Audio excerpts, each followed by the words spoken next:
કાંકરેજ તાલુકાના મુખ્ય મથક સિહોરી ખાતે આવેલા કૃષિ સંશોધન કેન્દ્ર પાસે વેપાર એસોસિએશન દ્વારા ગ્રીન સિહોરી ક્લીન સિહોરી અંતર્ગત વૃક્ષારોપણ કરવામાં આવ્યું। મળતી માહિતી પ્રમાણે કાંકરેજ તાલુકાના મુખ્ય મથક સિહોરી ખાતે બનાસકાંઠા જિલ્લા ભાજપ પ્રમુખ કીર્તિસિંહ વાઘેલાની ઉપસ્થિતિમાં વૃક્ષારોપણ કાર્યક્રમ યોજાયો હતો, જેમાં સિહોરી વેપારી એસોસિએશનના પ્રમુખ પંકજ સહાયતા અને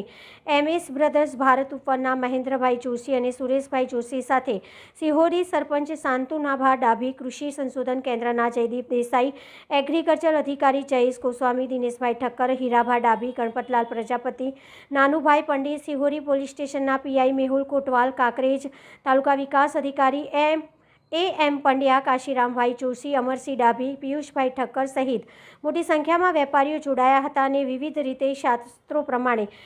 મંત્રોચ્ચાર કરી વૃક્ષારોપણ કરવામાં આવ્યું હતું। ત્યારે હવે આપણા ભારત દેશના વડાપ્રધાન નરેન્દ્રભાઈ મોદીએ એક વૃક્ષ માં કે નામની શરૂઆત કરી હતી। એની પાછળ રાજકીય નેતાઓ સહિત અન્ય સામાજિક અને શૈક્ષણિક સંસ્થાઓ સહિત સિહોરી વેપારી એસોસિએશન દ્વારા પણ ઠેર ઠેર જગ્યાએ વૃક્ષારોપણ અને ગ્રીન સિહોરી ક્લીન સિહોરીનું સૂત્ર આપ્યું હતું અને માનવ જીવનમાં ઓક્સિજન અને પશુ પક્ષીઓને બેસવા માટે આશરો